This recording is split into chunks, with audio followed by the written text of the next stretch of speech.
fire broke out in residence in Zhanghua, killing a pair of young sisters. Tzu Chi in Myanmar delivers supplies to Tzu Chi affected by the pandemic.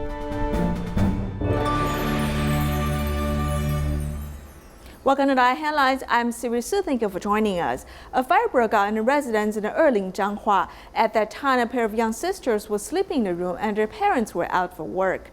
Firefighters rushed to rescue the sisters. However, they showed no vital signs after being rescued. A cordon was placed around the house, which was on fire before. There was no trace of the fire outside because it was confined to the room on the second floor at that time. The grandpa and grandma rushed in to rescue their granddaughters. There was so much black smoke, I had no way to find my granddaughters. I couldn't see anything, although my husband was holding a flashlight. Smoke was everywhere and we couldn't stand it. At that time, a 12-year-old girl with surname Chen and her 2-year-old sister were sleeping in the room. When they were rescued by firefighters, no vital signs have been found. No signs of burns were found at that time. They might be choked by the heavy smoke. The two sisters were rushed to the hospital but were pronounced dead. There were no obvious burns or scalds in appearance. The initial suspected cause of death may be choking and suffocation. The 12-year-old elder sister suffered from leukemia when she was 5. She recovered from chemotherapy but was blind. She is currently applying for homeschooling. Itinerant teachers will go to her home to teach her. The youngest sister just passed her 2nd birthday last month. There were 4 children in this family, and the whole family got along very well. Yet, the eldest and youngest children just passed away in a fire. Knowing their situation, Tzu Chi volunteers rushed to the scene immediately to show concern. We are blessed the children, and now the family lost 2 kids. Our heart goes out to them. As for the cause of the fire, it was still being investigated by the police. Yet, it cannot rule out the cause of electrical fire. In our special series report, we'll look at 2 Tzu Chi families that were affected by 9/21 earthquake. Chen Mingzhen, who lives in Xingshe, inherited a mushroom-growing family business.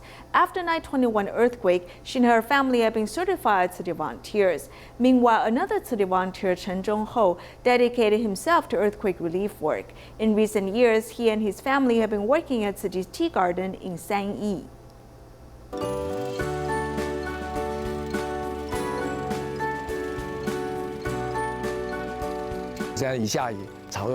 The grass grows fast after it rains, so there's a lot of weeds. Since we do organic farming, there are pests. As a result, Tzu Chi's sister is always catching pests throughout the year.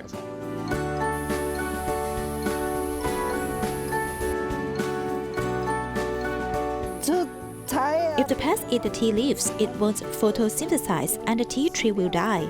My eyes are good. As I pass by riding the motorcycle, I know which tree has pests. Having moved from Puli, Nantou to Sanyi, Miaoli, Chen Zhanghua and his family have dedicated their efforts to work in the tea garden. Besides weeding, planting, and harvesting tea leaves, there is some other work. We need to go out of the mountains to promote Dharma lineage.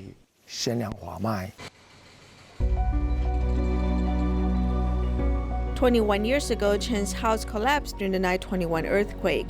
Despite that, he did not forget his role as a Tzu Chi volunteer. He put on his volunteer uniform and participated in disaster relief work. All the people here were in the same boat. They could not go home. So we dedicated ourselves to work to forget about the sadness. As a Tzu Chi volunteer, Chen harbors the spirit of selfless giving. 10 years after the earthquake, he has dedicated himself to working in the tea garden. He has taught his daughter by example.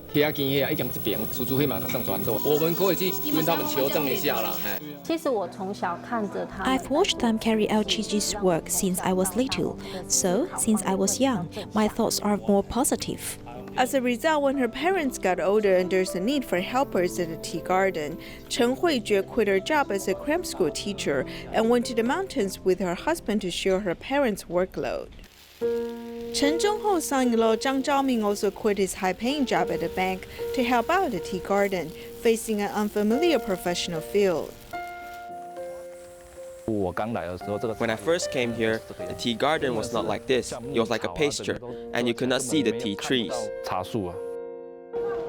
Having been certified Tzu Chi volunteers, the Chen family has learned much as they give of themselves.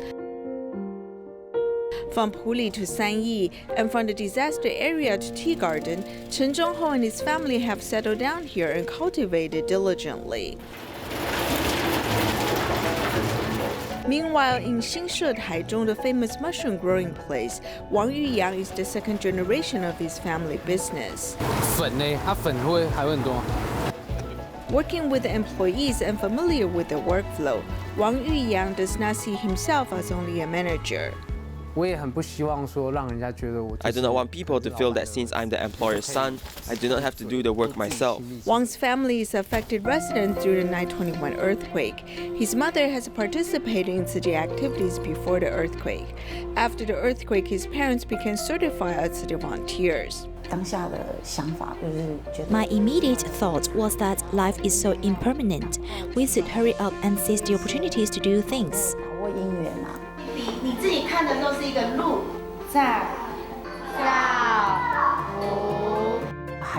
My children have the opportunity to study in the school that Tzu Chi has helped rebuild, so they have come in contact with Tzu Chi's humanitarian culture. Having grown up in a Tzu Chi family, Wang Yuyang has studied in Tzu Chi Senior High School and joined Tzu Chi Club in college. After graduation, he was also certified as a Tzu Chi volunteer. On the Tzu Chi path, I continue to learn. In the big family, we've gained much.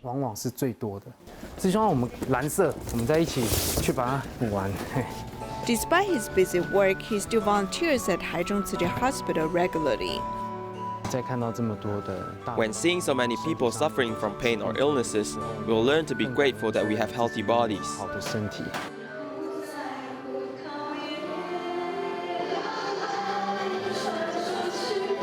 Coming from a Tzu Chi family that values love and compassion, Wang Yuyang seizes his time to do good deeds and practice filial piety. In Keelung, there's a mother and daughter pair. The daughter has autism and seldom goes out. Tzu Chi volunteers invite them to Tzu Chi activities and provide companionship. Now the daughter can gradually communicate with outsiders.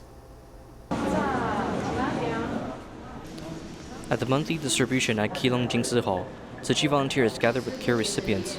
Xiao Tian, who has autism, lives with her mother. She looks forward to meeting the volunteers. She does not have friends. Therefore, when we chant Buddhist sutras or hold other Tzu Chi activities, we will invite her. After her child comes here, she fell in love with the place. When seeing us, she is very shy, but she will call us Tzu Chi auntie. She feels very happy as we greet her.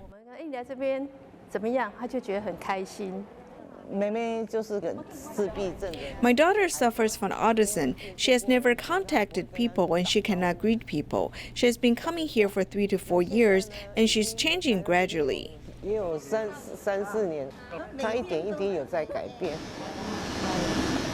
60-some-year-old Mr. Lin lives by himself and does odd jobs. He suffered a stroke 6 years ago, and Tzu Chi volunteers have been caring for him. Therefore, he has a wish. I appreciate Tzu Chi for carrying me for 6 years. They provide me with the living subsidies every month. I want to donate my organs to Tzu Chi to help people in need. Due to poor health, Mr. Wang goes to the hospital very often. Despite that, he often joins the sutra chanting on distribution day. He said that chanting the sutra helps calm his mind. Life at home is harsh. My younger brother and mother are not working. My mother has undergone a surgery. She has been diagnosed as having cholangiocarcinoma. Tzu Chi has helped me a lot. On the distribution day, volunteers treat care recipients like family. The care recipients no longer feel lonely and will be able to face difficulties in life bravely. The epidemic in Myanmar has intensified recently and unemployment worsened. Some Tzu Chi's families are also affected, and Tzu Chi sends supplies and care to their partners' homes. Two Tzu Chis in a group to carry a bag of rice weighing tens of kilograms. Since the pandemic outbreak, Tzu Chis have been working hard to help impoverished families.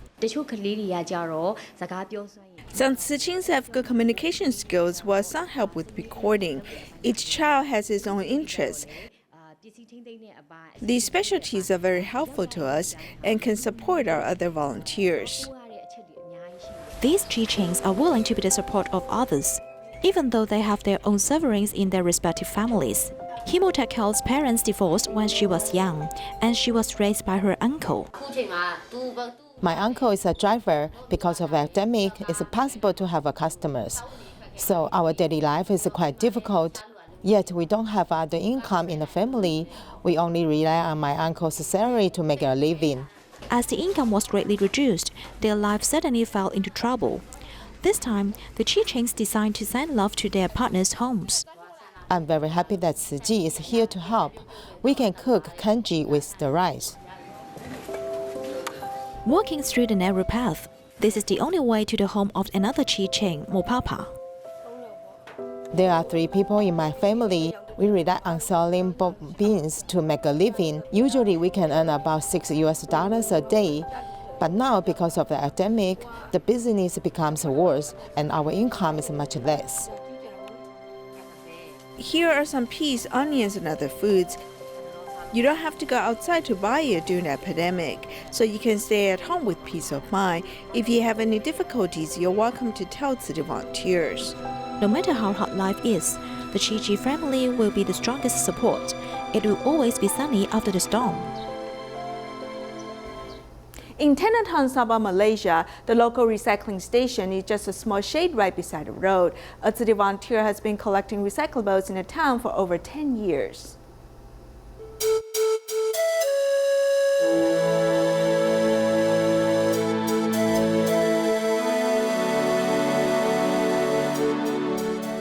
As we head to Ternum Town, Sabah, coffee beans are the landmark of this area. This town also has historical coffee plantation, which makes it famous. Ternum Town is just a 2.5-hour drive from the capital, Kapit. Among the cars is 51-year-old Zhong Su-fen, who drives her pickup truck every day to collect recyclable materials from shops.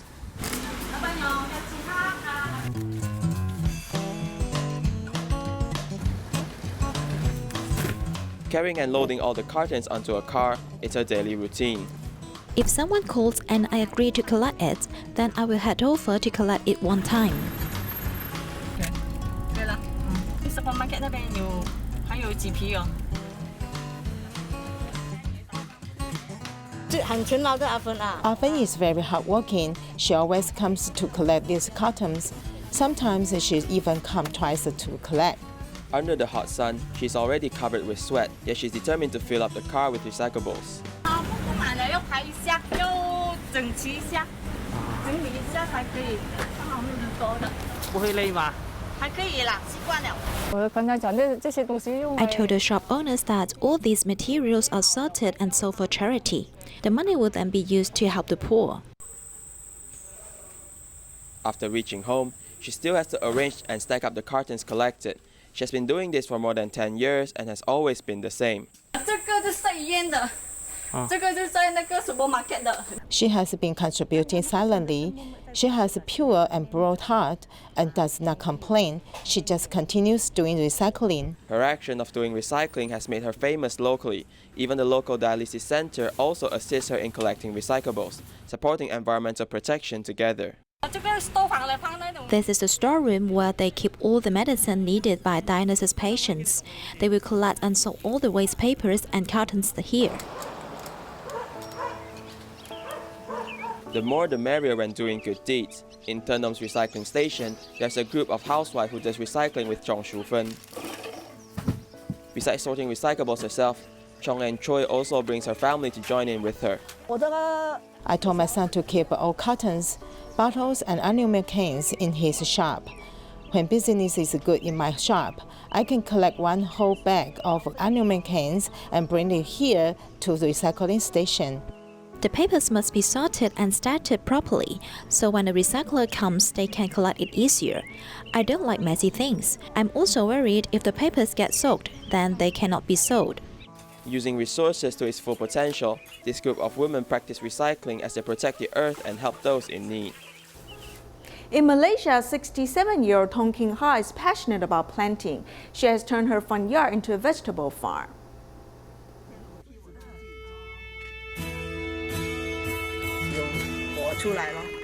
All these fruits and vegetables are grown diligently by To Kam Ha.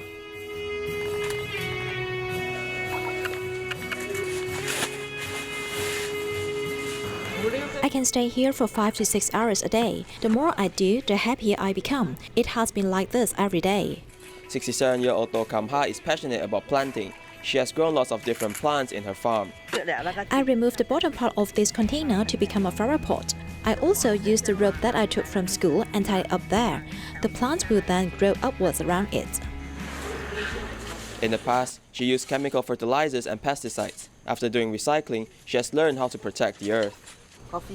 I'll mix the coffee residue with leaves, pile it up to make fertilizer. As my neighbor is a fruit vendor, he will keep the fruit peels for me.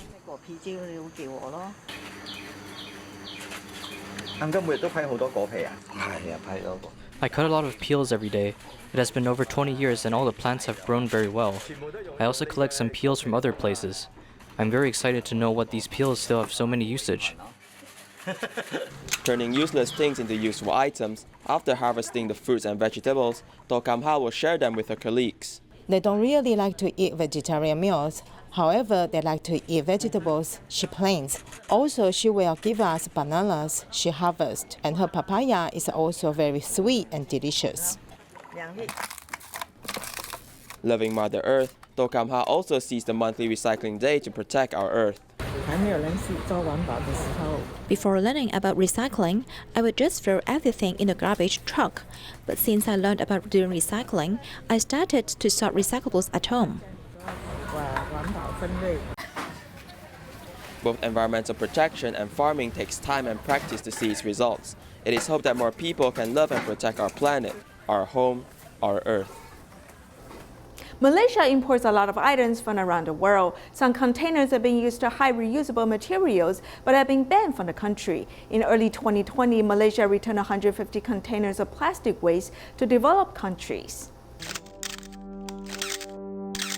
Whoever that send their waste to Malaysia, whether it's e-waste, whether it's plastic waste or whatever waste, we will send it back.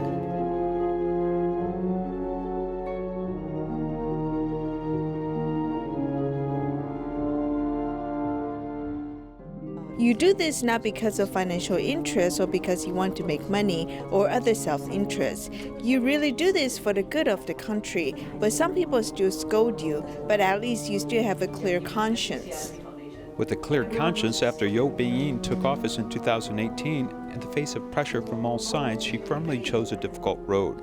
Determining the contents of the container and returning it to the country of origin is a time-consuming and labor-intensive process. When I talk about sending these containers back, many people told them that that was very troublesome. But our officials themselves do not give up. We not only send them back, we also have SOPs in place and necessary steps that each organization has to follow. Establishing an SOP helps everyone work together across different departments. More importantly, being better prepared for the 2021 Basel Convention to be officially launched. With this Basel Convention, it is of course more important. What I see is what the law enforcement will have stronger and greater controls. Even though we may not be able to completely eliminate illegal activity, we still have to look at law enforcement and evaluate how effective it is. In order to control the cross-border transfer of hazardous waste, the United Nations gave birth to the Basel Convention, which was passed as an amendment in May 2019. Simply put, before the transfer of hazardous waste can occur, the exporting country must provide advance notification, obtain consent from the importing country. Of course, it is strictly prohibited to transfer to countries other than the parties in the convention. Failure to comply will mean return shipment to the exporting country. Because of this control system, Malaysia can consider whether we have a circular economy and allow high technology to assist in this green industry.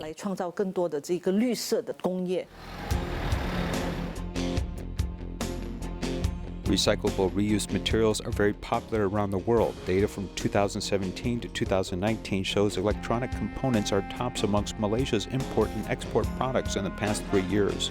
The top 3 sellers in retail malls in Malaysia are TV, air conditioners, and refrigerators. But have you ever thought about where these products go when they're no longer in use? There's in fact a recycling center next to a large shopping mall in Malacca that specializes in recycling e-waste. This is the intention of the industry, which hopes to protect the earth with the help of consumers.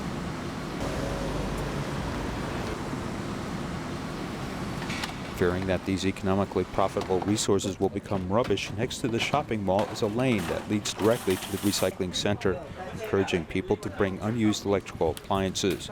Since implementation in 2016 has received an unexpected response. Because every young person is looking for the latest mobile phones, the number of discarded phones is quite high.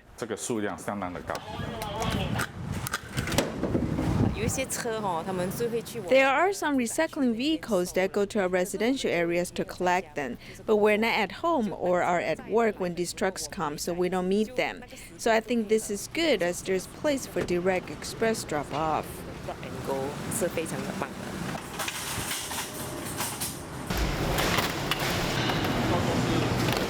Grasping the predicament of resource recycling in Malaysia, this company run by ethnic Chinese has 18 years of experience specializing in the dismantling and restoration of electrical appliances. Chairman Jason Yee said bluntly that it is not easy to go. 6 dismantling production lines are all quite busy, and some materials have to be discarded for a fee. In disposing of this electronic waste, we eventually still have some discarded electronic waste that has no economic value and are poisonous. We have to pay government-specified factories to deal with it, so our financial burden is quite heavy. This business loses money but still has to be done. Fortunately, Malaysia's EPR requires producer responsibility, requiring home appliance manufacturers to pay a recycling fee every time they sell a product. If it can be recycled, though it doesn't have enough to achieve economic value, then it will not be recycled. Under such circumstances, I think the government needs to use the EPR to integrate upstream and downstream recycling. This resource recovery fund subsidizes the processing costs of the industry, but eventually the cost is in fact transferred to consumers.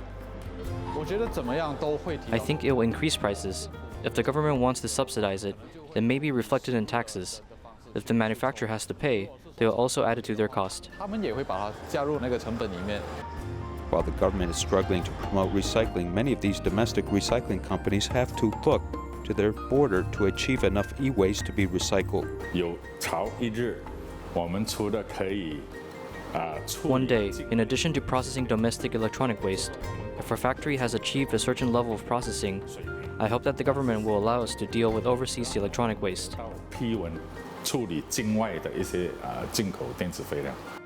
To avoid illegal pollution, whether it is illegal factories outside the country or legal factories within the country, special geographic areas have been designated for waste processing. This allows centralized management. At present, the Malaysian government plans to establish an environmental protection park in Daerah Hulu Selangor to improve the processing of reused materials and produce energy.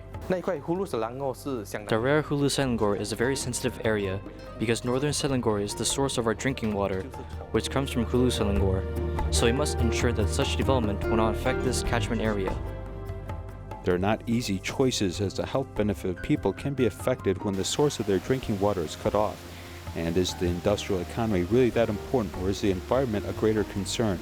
In fact, all these variables need to be carefully evaluated. Tzu Chi Liaison Office has held a concert to thank stem cell donors and volunteers. We'll leave you with these images. Thank you for joining us. Goodbye.